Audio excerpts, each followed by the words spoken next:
This episode is a Rising Phoenix production. Rising Phoenix is a new student-led initiative to cover Elon athletics. Through innovative content creation and storytelling, Elon University students will have the opportunity to highlight the moments, people, and events that make an impact, leveraging the athletic department's various web and social media platforms for distribution. For more content and information, follow Rising Phoenix on Twitter at EU Rising Phoenix and Instagram at Elon Rising Phoenix. Enjoy the show. Hello and welcome to another episode of the Rising Phoenix podcast. I'm Chase Strasser. Joined alongside me for the first time is Aiden Blake. This is episode 4 of the podcast. Make sure you listen to episodes 1 through 3 whenever you get a chance, wherever you listen to your podcast. As always, we are joined by another great guest today. Aiden and I are joined by Hunter Lakey. Hunter, thanks for coming on the podcast, and welcome to the show. Yeah, no problem. Thank you guys for having me. I'm excited. So, Hunter, the way we always start off is giving you the space to introduce yourself, your ties to Elon, and where you're at nowadays. Yeah, absolutely. So to start off, I'm a proud Elon alumni, graduated in May 2023, so pretty recent. Currently, right now, I live in Mississippi, where I'm the assistant baseball strength and conditioning coach at Mississippi State. I've been in that position probably since June, so right now I just work with baseball. It's a very unique position, so no other sports. I'm the number 2 there, so I'm not the head, but I assist our director in that aspect. But prior, again, to Mississippi State, I had a long line of places where I previously worked over the summers, a lot of summer internships. But when I got here, freshman year of college, I ended up working, reaching out to the sports performance department after a brief stint at the high school level, working as the director or interim director of sports medicine, and reached out to the sports performance department. Thought that'd be the best way to get my foot in the door, kind of see if that's something I want to do. And long story short, I ended up working 4 years with the department. One of the best decisions I will say that I've ever made in college. That and coming here to Elon, and obviously made stops at Texas A&M. TCU, and now I'm obviously, in my current role, but all that shaped me to, where I'm right now. You talked about your decision to come to Elon. I know you grew up nearby, went to Western Alamance High School. How'd you find out about the university, and what was that journey from, not too far of a journey, but from Western Alamance to now Elon?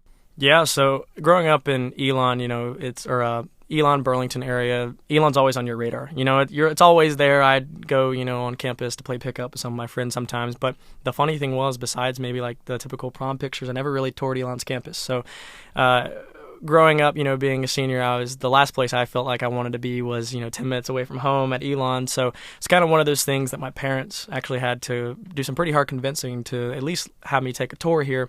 But the first time I stepped on campus, went on my first tour, it really kind of blew me out of the water, especially the resources and everything that was here at my disposal. I was very impressed, especially with the exercise science department. And at the time, didn't really know what I wanted to do. If I wanted to do strength conditioning, I think the route that I wanted to go was something medical. PA school, PT school, whatever that kind of looked like. So I thought this would be a good campus and a good university to be able to pursue that in. And so I was blown away. And then after, I was so blown away actually that I ended up coming back for the open house again. So I went on 2 visits, and obviously I applied at a couple other schools, and slowly but surely Elon kind of crept up to be one of my top choices. And my top choice I didn't get into. I got waitlisted there, but when I got that acceptance letter from Elon, I was like, let's go with it, and since then, obviously, like I said in the beginning, it's probably been one of the best decisions I've ever made in terms of attending this university. And, everything happens for a reason. So, obviously I'm in a great spot, and so I'm thankful for my time here. Yeah, and definitely sticking with the beginning of your career at Elon and your later years at Western Alamance, how'd you get into sport performance? Because that's kind of, your life, you live and breathe that now at the college level. How'd you dive into that? Yeah, so again, I came into college and I kind of want to do something in medicine. And typically what people do when they want to go in the medical field is they start taking internships. They start finding some ways to be able to get some kind of experience, because if you're going to apply for a school like that, they look for experience. They look for internships. They want to see a long resume, on top of your good academics. So I reached out to my local high school, Western Alamance High School, worked with our director of sports medicine reformer. His name is Keith Winley, was his assistant there for a football season, worked there with football, wrestling, a little bit of basketball and a little bit with cheer as well.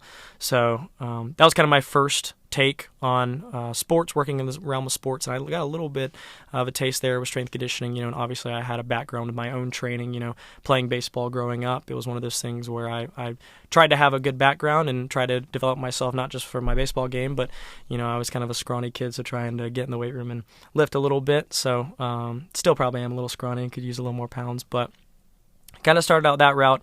It was one of those things, the more that I spent with the high school kids and the more that I saw strength conditioning and sports medicine and being a part of a team setting, I thought, man, this is something I really want to pursue and maybe just see if I was interested in it. Obviously I saw over social media the Instagram posts and the Twitter posts of strength coaches out there, and I was like, man, this looks like a fun job.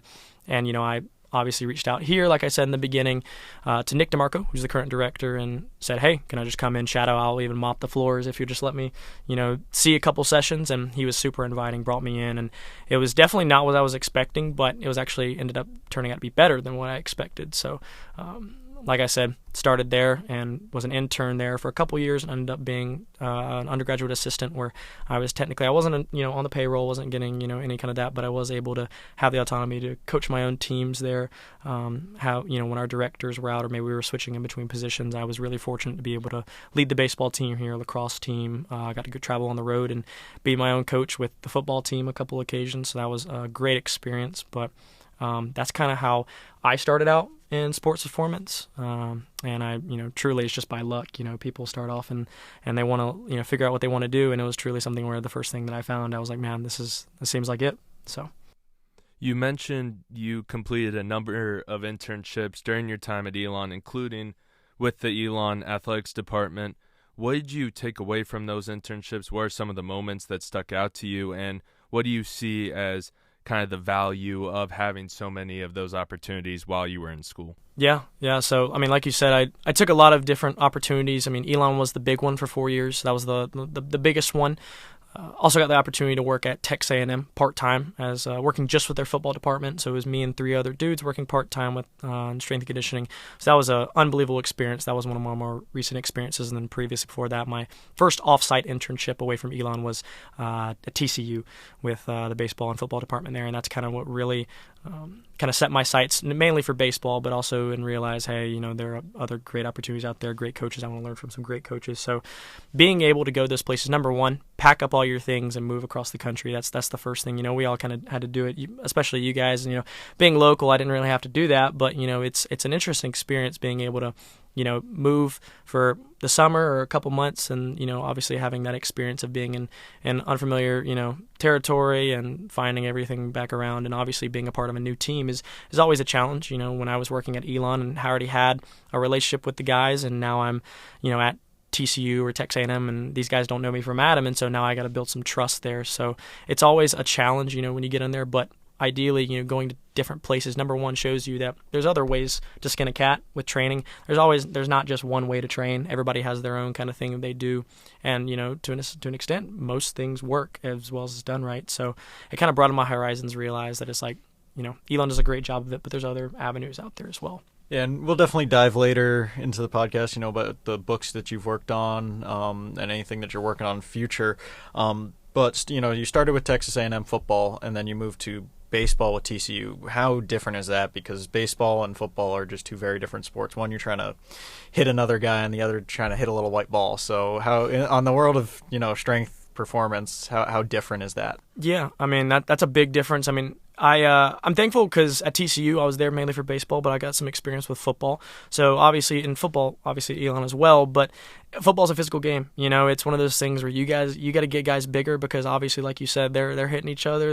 You got your linemen going up against each other, for 4 quarters. So it's a very physical element. So when it comes to training those guys, it's a lot of heavy strength lifting for your linemen. You're gonna be working with guys who are like over 6'5", who weigh over 270, and they're pushing a lot of weight. But you obviously get your guys like your wide receivers, your safeties, your DBs, who are going to be on the smaller side. They very much resemble some of your other sports like baseball, where you got to make them stronger, but you also got to make them a little bit faster. So it's kind of the good in between. I was lucky for me that when I was at TCU and at A&M, I primarily got to work with quarterbacks there. So a little bit in my niche of baseball, where I got to Still work with the rotational athlete, but not really, anything changes there. You're still looking at the arm care. You're still looking at getting them fast too, depending on kind of the offense you're running with football. If you're, more of a pocket presence, they're not going to run as much. But at A&M, they ran a little bit, so we would run a little bit, do a little speed work, try to get these guys faster. But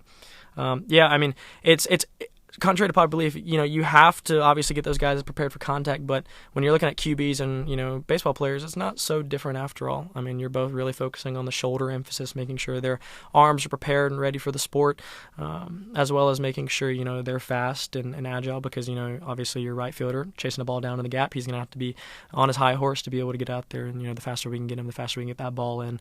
That's a huge win for us. So it's a different culture as well, but it's two very different environments, but in terms of the training aspect, it's all pretty much about the principles, not necessarily about the methods.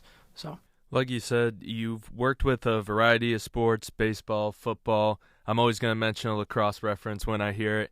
Do you have a favorite out of all the different sports you've gotten the opportunity to work with? Yeah. You guys sound like my athletes. When I'm working with them, what's your favorite team? And I always say, it's all you guys. But I'm going to say, it's the cliche answer. I don't really have, a favorite team, just for my athlete's sake, so I don't get hunted down right here. But I will say that the last year's Elon baseball season was one of the most memorable moments I think I've had in my career. I mean, arguably, spending time with the baseball program for all 4 of my years, that was truly a huge, season for us, but also a monumental way for me to leave Elon and a good way to leave Elon. I felt like we did our job and we had a lot of success. Obviously it didn't end up how we wanted it to, but it was nonetheless, that was a great group of guys. Now, I actually just came from seeing a lot of those guys in the weight room, and they're all excited to see you. That's just a good group of human beings, most importantly. So that was definitely one of my better memories from Elon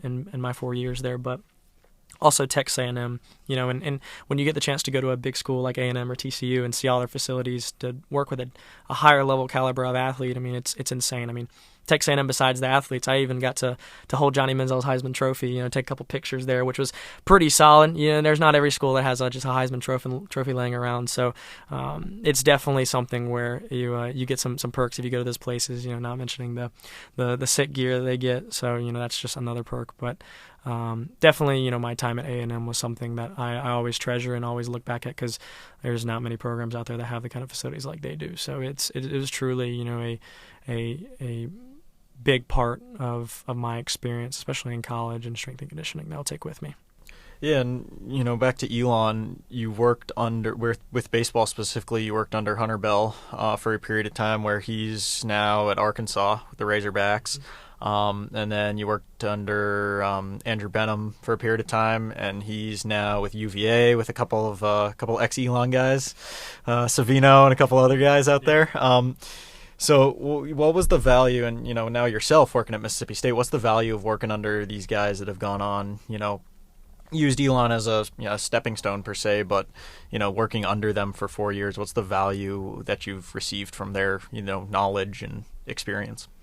Yeah, so I think for me, I obviously have to give a big shout out to Nick DeMarco, because he's the one who brings in these really good guys. I mean, Nick, for me, when it comes to finding a baseball strength coach, I was very fortunate at the time to be able to kind of have a little bit of say in who I thought we should hire for the baseball strength coach position there. And those are 2 great human beings, but more importantly, 2 great coaches. And Andrew's my best friend. He's probably gonna be my best man at my wedding, someday. So we interned together at TCU, and it was a no-brainer when it came to asking him if he wanted the position here. But 2 great minds who personally, they live, eat, and breathe strength and conditioning and baseball sports performance, and they come with their own backgrounds like myself, and they just I pour into them, they pour into me, and it's one of those things I'm truly eternally grateful for their leadership, their mentorship, and obviously they ended up going on to bigger and better things, because obviously when you're really good at what you do, it's hard to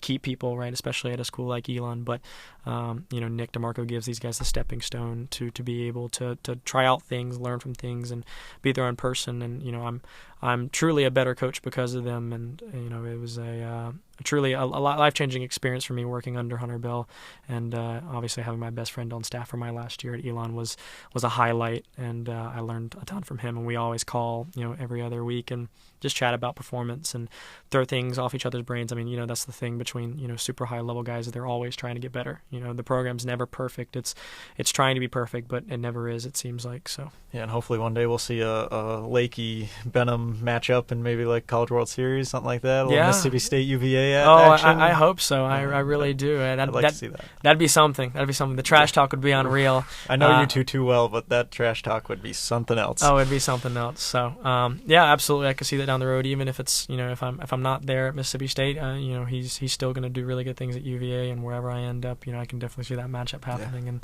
And whoever wins, it's going to be bragging rights for the next year. So a lot of them. Oh, a lot of it. So yeah. Well, Hunter, your experiences have taken you from Elon to TCU to Texas A&M to Mississippi State.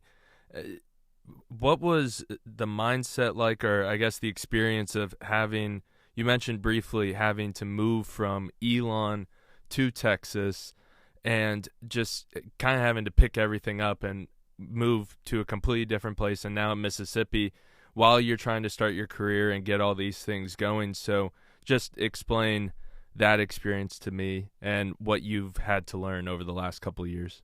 Yeah, I mean, it's a part of coaching. You're going to be forced to stop on a dime. Like even, if you get a good job, they're going to expect you to be there in 2 weeks. So it's about, a lot of times, especially with these young coaches who, realize they're probably not going to stay there for a long time. They live light. That's the one thing, the biggest advice I've gotten. I'm trying to, obviously make Mississippi home, but it's one of those things where, I know that if there's another job that comes along, then it's one of those things where, you have to be able to pick up everything on a dime and move across the country. But definitely a lot of travel. Yeah, I've been fortunate because especially being able to travel out west, I get to explore different states and everything that I've never explored before. So that's a positive part about it. And be able to experience different places, different cultures, whether that's the team, whether that's the places you're at. I mean, Texas is very different. I had a time being able to be in that culture, that environment, where you can go down to the stockyards and go, two-stepping, and that's great to be able to have that and have those stories. It's a great time, but also in terms of traveling to all these places, it can be overwhelming at times because you're obviously going in there to do a job and to change a culture up. And when it came to me going to Mississippi State, I knew that the culture there was something that needed some work, and that's something that my director wanted was some help with that. So I knew coming in that it was something where you have to be able to have a plan when you go in of how you're going to be as a person, how you're going to interact with these guys, because you can't be too authoritarian, you also can't be too lax in terms of coming into a culture like that. So you're always kind of looking ahead to what's next and what your job and your role is going to be at these other places. But at the end of the day, you also got to be able to sit there and enjoy where you're at. I try and be grateful every day for where I'm at and look around, because typically when you're in a place every day, like a weight room, it can get tedious and monotonous. You can start to, the hours get longer. And so that's something I try to do at A&M, even when I was waking up at 4 a.m. in the morning every day, is kind of just look around the facilities and take it all in, and understand that, a lot of people don't have the privilege to be able to see this kind of stuff. And I'm super fortunate to be in the position that I'm in. So I'm grateful for my travels, my experiences, and the people I've met along the way. I've met some of my best friends and mentors and people that I'm going to reach out to for the rest of my lifetime. Yeah, and, adding on to that, you've traveled all these different places. Do you got a favorite? Or is each one a little special? I think every one is a little bit special. I mean, like I said, I made a great mentor and one of my best friends at TCU. That's my first internship, and I still talk to Zach Dakin, who's up there. He's a very smart coach and arguably probably the best baseball strength coach out there. So I always look for him for advice. A&M, like I said, I made some great friends there. I got to be able to have, my first taste of leading my own groups and everything like that. But the facilities, I mean, it's second to none. It's not every day, or it's not every day you get to wake up and go to a facility that has a 110,000 capacity stadium. It's unreal.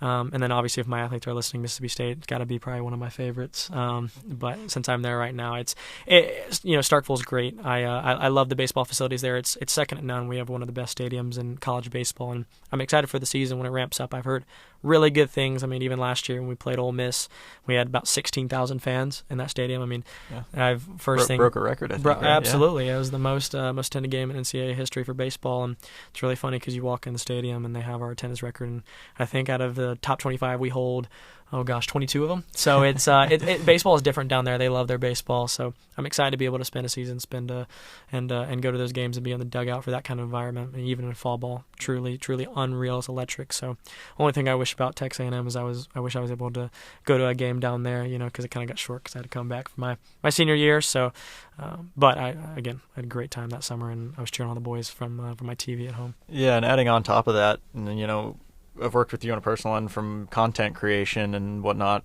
and you always keep it super light in the gym, but you're there to get your job done. What's kind of the recipe behind that of keeping it light in the gym, but you're there to get your job done and build upon yesterday, be better than the last day? What's that secret behind it? 1,000%. I think it's, I always tell my athletes, especially coming in, it's not about what you're doing, but how you're doing it, right? Everybody in the country is going to be doing the same stuff. They're going to be squatting. There's, like I said in the beginning, there's no secret recipe to performance. It's more about like how you're executing what you're doing. So that's a big key for me. And then for us in our program, we execute the basics savagely well, to the point where the basics sometimes get a little boring, but at the end of the day, you're getting really good at it. So for us, it's about sticking to what we know, sticking to what works, not throwing too much at them and not confusing them too much. So one of those things at Mississippi State, being in my own role, I've really tried to, let the athlete be the athlete more so, in terms of, these guys are here for a reason. They're, super gifted, and they play the game of baseball very well. So I really try and kind of make sure to meet them somewhere, instead of being the authoritarian of like, you're going to do it this way. But there are times where that does have to happen, obviously for their safety. But the recipe just comes in and getting your work in and doing the small things really well. And that starts not just with the way you're lifting, but your sleep quality, what you're doing on the weekends, your nutrition. Nutrition's a big thing for us. I mean, we have meal checks, and I sit in the cafeteria, the training table there from 7 o'clock till 9:30, checking guys off for breakfast checks, because for us, breakfast is the most important meal of the day. It starts with nutrition. We're building you up in the weight room,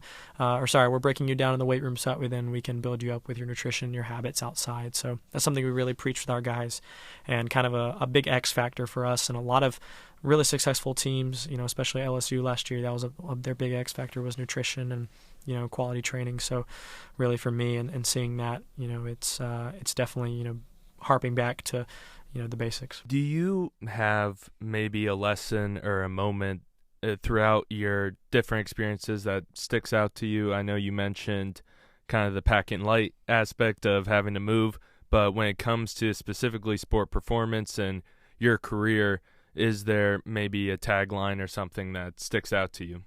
Yeah, actually a couple. The first thing that my mentor here, Nick DeMarco, I mean, again, I can't talk enough about him. He's an incredibly smart dude. He's obviously put a lot of really good coaching in a lot of good spots. But first thing he said to me, when it came to understanding, I didn't know what I wanted to do at the time. He said, if you're going to go into strength and conditioning, whether you're going to go into football or baseball, you need to know a lot about a little and a little about a lot. So, I mean, that was a big thing for me, of being able to soak in everything, of not being too big for everybody, because everybody comes with their own strengths, their own weaknesses. So being able to pick, when you're in a staff with 5-7 dudes, being able to find their strengths and learn from them, it's one of those things, you never know when you're going to have to use that skill again. So that's a big thing that I've taken throughout my career. And then obviously, the more specific you get, if I'm in a baseball setting, I'm trying to learn as much specifics as I can about the sport from our sport coaches. Our pitching coach we just hired, fantastic guy, super smart.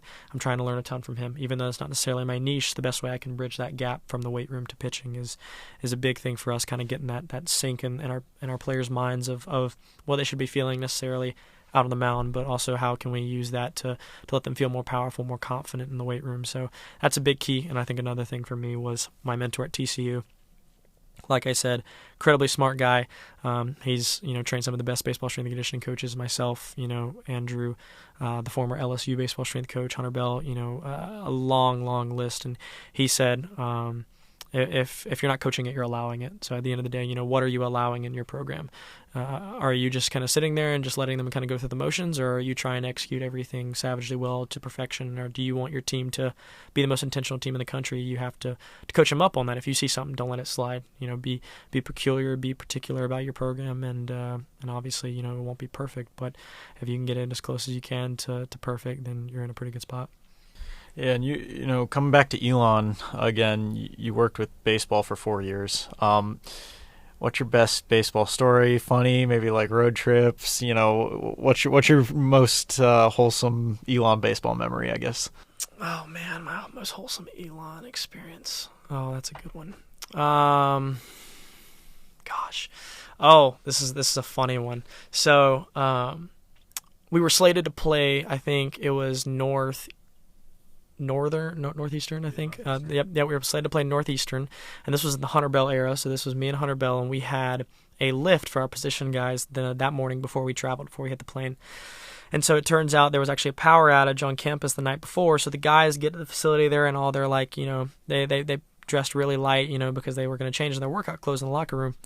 And they get up to the door, and the door's locked. And they're like, crap, we can't get in. So they call Hunter and me, and Hunter goes down there and tries to get in. And he can't get in. He can't get in with his key, can't get in with his key card. It's locked. So Hunter's like, screw it, we're gonna lift in what we got. So I'm sitting there waiting for these guys to come in. I'm like, dang, where are these guys? These guys are 20 minutes late. And they show in. It's the most it looks like we just pulled them off the street. We got guys in flip-flops and Crocs and basketball shorts down to their ankles. We got one of our guys came in a Jackie Moon jersey. It's the most ragtag outfits I've ever seen in my life. And we got to lift him. It was super funny. We got guys doing 185-pound split squats, and I got a guy come up to me. He's like, hey man, I can't split squat in flip-flops. I got to take these off. And I was like, whatever you got to do. And it was the funniest thing. I'm sitting back and I'm laughing, and Hunter's laughing. We truly didn't expect that, but man, that was a funny time. That's typically a story I talk about a lot, and something that's really funny. I'm trying to think of others. That's one that sticks out to me personally. It's always an adventure with that team. Oh, it always is, man. And it's, you got to be prepared for that kind of stuff. So it's especially, prepare for the unexpected. So we handled it well, we thought, and they still got a good lift in. More importantly, getting them ready for the baseball game. So we don't want to take too much out of them. But it was definitely one of my more memorable ones. I typically tell that to coaches, when things go wrong, and they typically find that pretty funny. So. And in that year, AI was still on the team, where he's in the Cardinal system right now. So yep, you can see what happens. You're lifting in Jackie Moon jerseys, then playing in the MLB. Funny enough, I think he was actually the dude in the Jackie Moon jersey. I think so. But it was really funny. It was definitely he was having a ball with it. I know the guys thought it was really funny, but that was a great team. Back then, especially AI. He's come up. I saw him last year actually when he came back from playing with the Cardinals. So. That's always a good memory I like to share with him. Another good memory, Omaha Challenge. That's a great one. So Omaha Challenge was something that me and Andrew Benham did for the first time in a long time, and that was truly something memorable. I mean, we had so much fun. The guys loved it, and that's something where I guarantee you, when they come back for a reunion in 10 years, they're going to be talking about that, about the funny times of beating everybody and just being exhausted, more importantly, I guess, which was fun to an extent. You've mentioned these different stories where you've really gotten to know your athletes, but also I think under the radar part about your job is, as you mentioned, the communication with the main coaching staff and thus with the players and with yourself.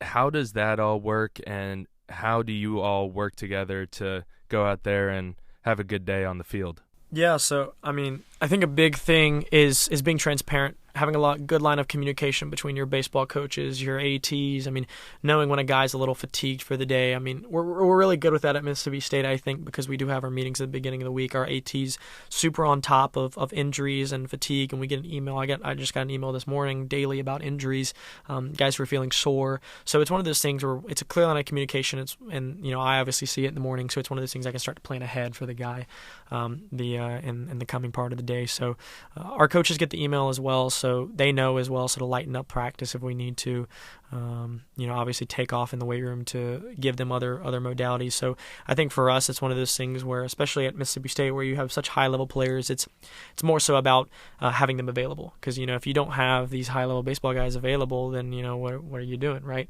So we really do try to make sure that they have they're ready, they're confident, and, they are well taken care of, especially if it's a day where they're tired, maybe their girlfriend broke up with them, or maybe they had a bad test day. We want them to be transparent with us, and I really try and ask them, first thing they do, like you said with my relationship, ask them, hey, how are you feeling? How was school today? How was time with family? And typically, if you have a good relationship, they'll tell you. I tell them at the beginning of the semester I want them to be transparent with me. So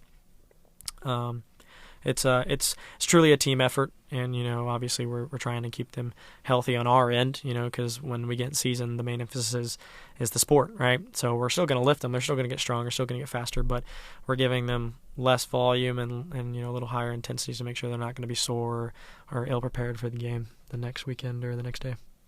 Yeah, and you've also worked on a couple books in the field of sport performance, one called Crawling, and then you're working on one right now, specifically on baseball sport performance. Why don't you just kind of talk about those and the importance of, getting your knowledge out to the sport performance world? Yeah, 1,000%. After my internship at TCU, Zach approached me. He wanted to put my name out there as well and write some material. So we took an aspect of programming, crawling. We used it a lot for shoulder health, building good movement patterns, building core strength.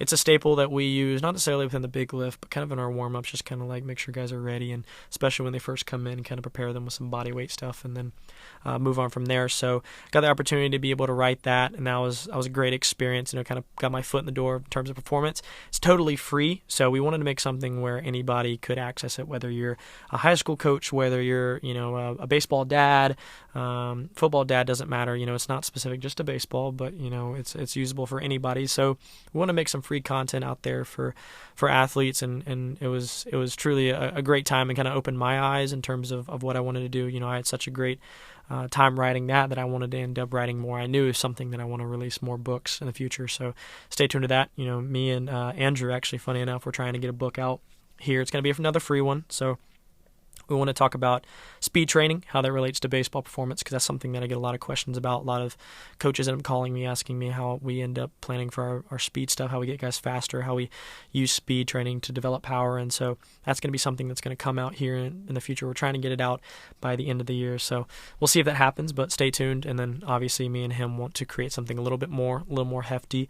Once we get more following, more experience, we want to release a high-performance manual. It's one of those things where there's not a lot of baseball books out there that actually teach, kids or high school coaches how to actually train your baseball players. So we want to break down baseball training to the bare bones. Hey, how do you plan for a week? How do you execute this movement? How are you going to develop your speed development? Your warm-up, your recovery, your RTP. So we want to make an index, a manual, if you will, to really help anybody. And that one won't be free. I don't know when that one's necessarily going to be put out. It's going to be a couple of years, so look for in the next 2 to 3 years once we get a little more experience. But that's kind of the trajectory and something that we're looking at putting out. And so, stay tuned on that. Yeah, and just to add on top of that, books are important, but social media, your social media platform is super heavy with video content of what your state guys are doing. Andrews is super heavy of what Elon and UVA was doing. Hunter Bell is super heavy with Arkansas. What's the value that, putting your social media content out there brings to, your program and or yourself as a sport performance coach? Yeah, I think for me, the basics of putting out social media content was just to showcase good training. Because I know, we were all playing sports. I think myself included, we all wish that we had the resources at least I wish that I had the resources that I knew now, because I was just in the gym doing who knows what, just trying to get better. I was changing up exercise, trying different things, when I was young, and, it didn't really pay off for me. So I'm trying to put good quality training out there, kind of let these high school kids, younger kids, dads, other programs know that, hey, look, like this is what our baseball program looks like. This is kind of some of the key principles that we use and how we program, and I try to make it as transparent as possible without giving out the whole formula of what we do. But I think the biggest thing for me is transparency and just letting these guys, see what we're doing, and that, there's no secret, there's no, magic formula. It's doing the basics really well. But I think on the other flip side too of putting the content out there necessarily makes a good brand for myself and for Mississippi State. It's really funny because our recruits that maybe haven't even committed here come in and they introduce themselves to me like, we see your content all over TikTok or Instagram, and it's great because it's a good brand for the school. The kids get to see it before they even hop on campus, and obviously when they see us, it's just a reiteration of what they see, and it's only a small 30-minute segment, but they can go back months and see our training all the way from the beginning of August all the way till obviously now. So it's good for them, and our recruiting coordinators send out those videos all the time to our guys. And also more importantly too, it helps build a resume for myself, to carry on with me.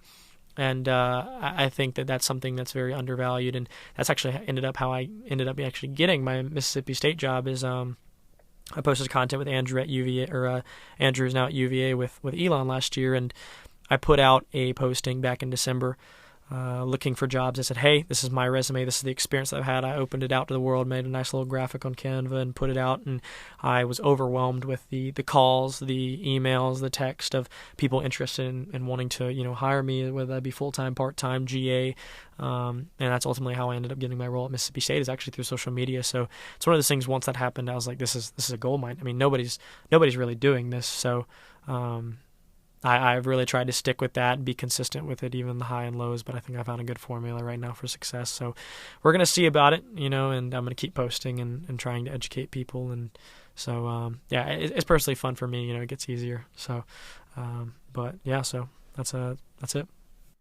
Jumping off of that, technology is something that has really evolved with athletics, and especially with sports performance. I'm sure it's something that new technology is coming in every day. You have to quickly decide if this is the right direction to go or not.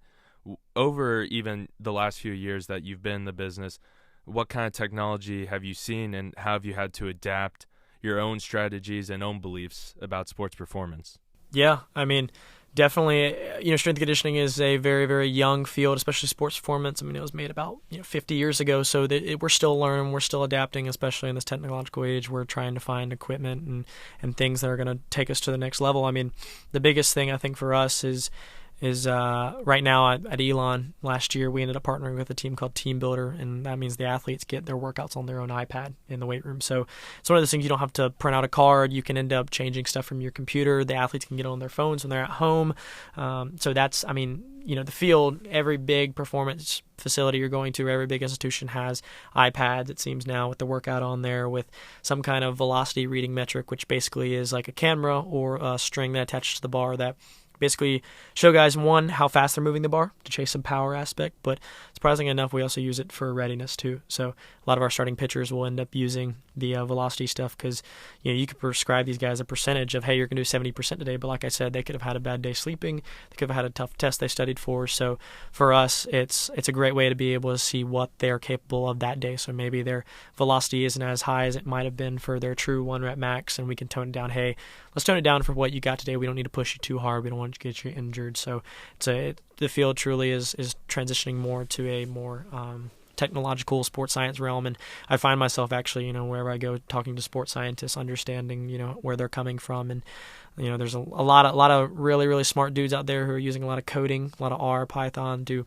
make all these fancy dashboards, and it's way over my head, but that's why a lot of these schools end up hiring people like that to be able to make sure all that data is being collected well. And obviously we're using the basic technology you have, at your disposal. We have this great weight room like header thing in our weight room, Mississippi State.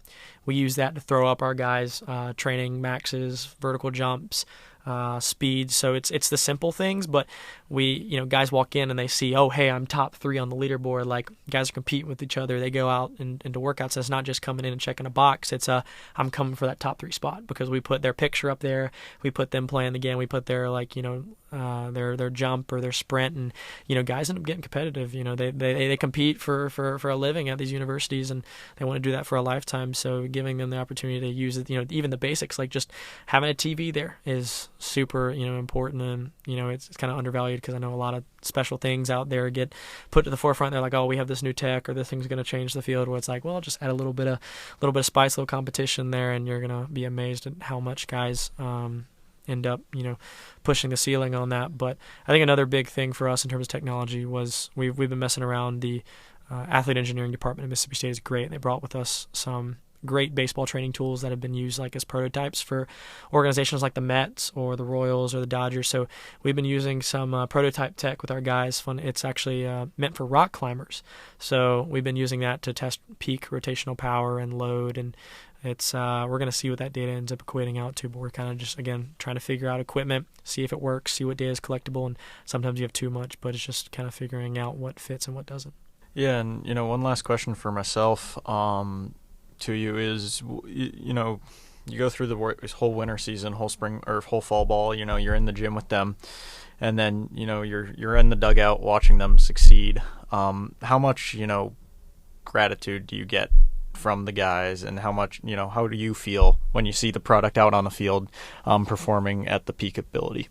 Oh, it's so rewarding, man. I mean, that's one of the things I think every season I've been at Elon, and I'm probably going to say this again at Mississippi State. It's one of those things like, all right, I've seen you guys for 6 months. I'm ready to see you guys do your what you're here for, right?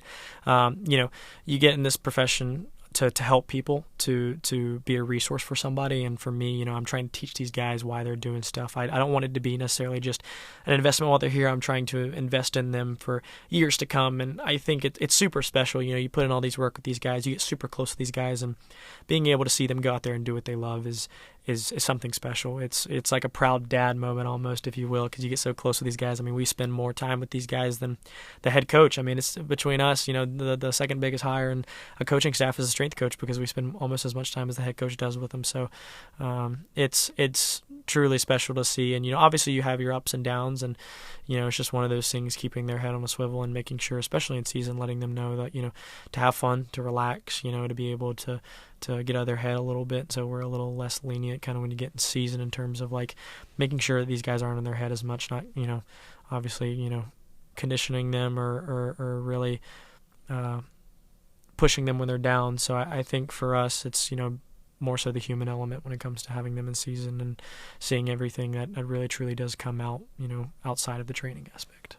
To start to close things up here and to have a little fun at the end, I was personally curious about maybe some of the myths that are what might be considered common knowledge. And the example I had thought of was when I was a kid and my dad used to coach me when I played baseball or basketball, was always after you run, you put your hands on your head instead of like bent over, hands on knees.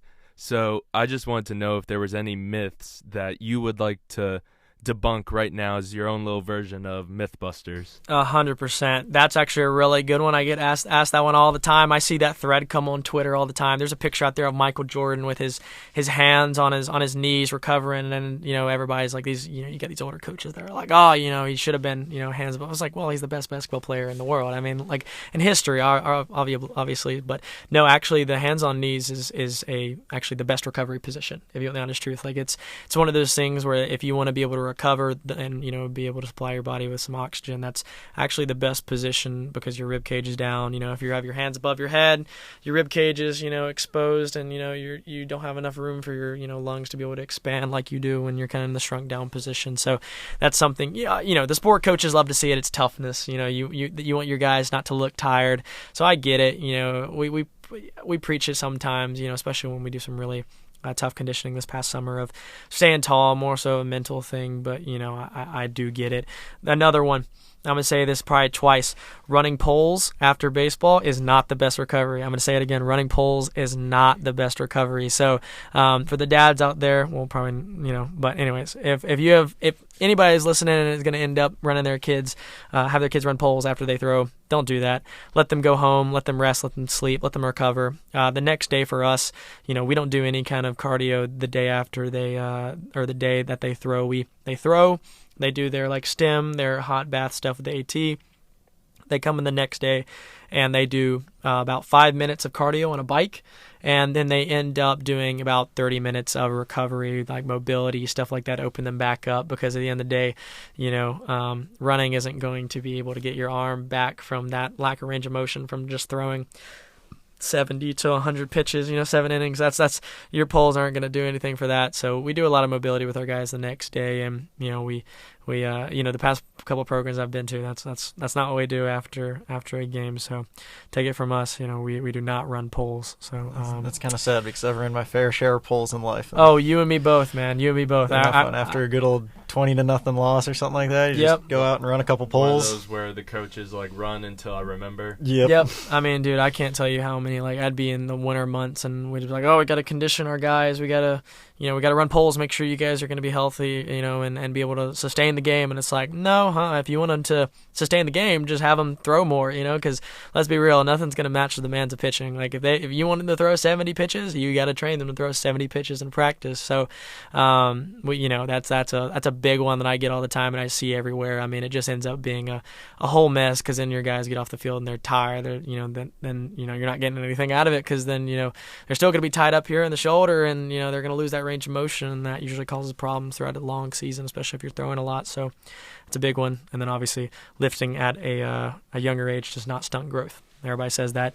That's a big one. No, it does not. I've seen kids lift as young as 8 years old, and that does not do anything for your bones. So you're going to end up growing to your full capacity. I can tell you that. There's no research on that. So, but yeah, those are some of the myths there.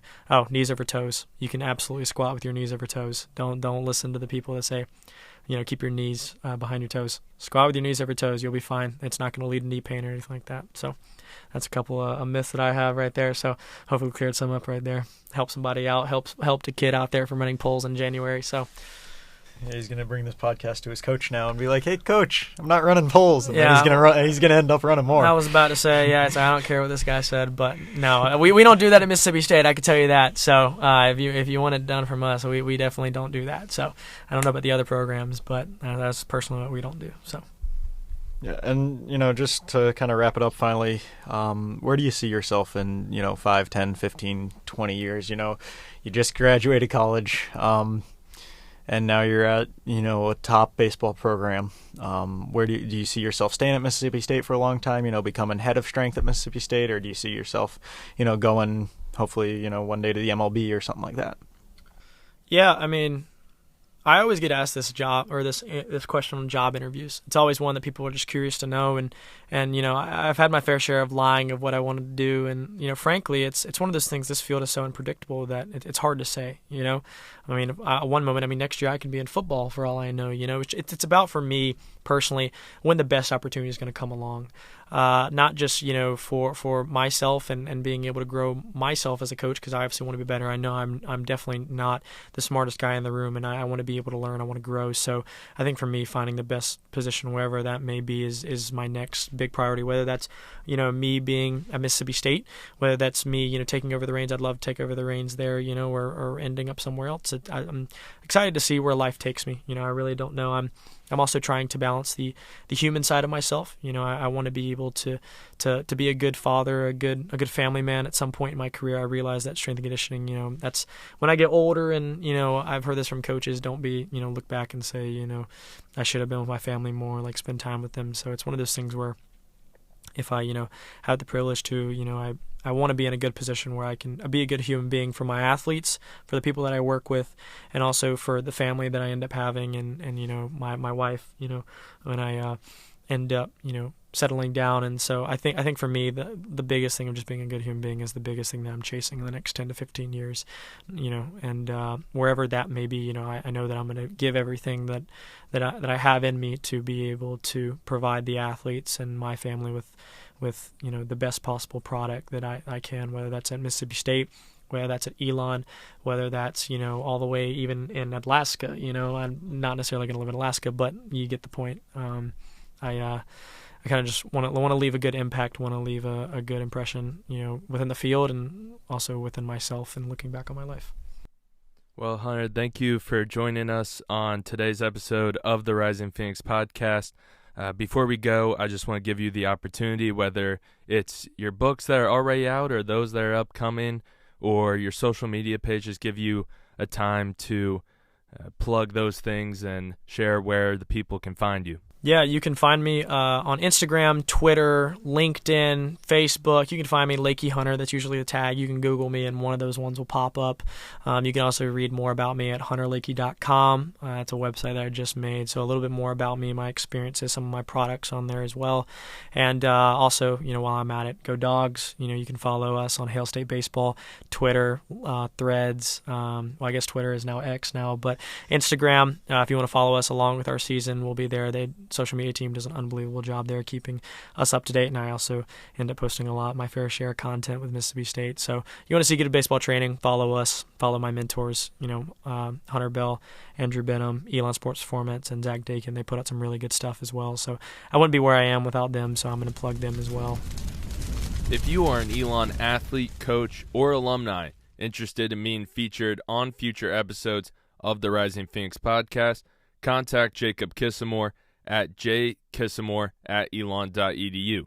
That's JKISAMORE at elon.edu. Or Chase Strasser at cstrasser@elon.edu. That's CSTRAWSER. And once again, you can follow us for more content and information on Twitter at EU Rising Phoenix and Instagram at Elon Rising Phoenix. Thank you for listening to this episode of the Rising Phoenix podcast.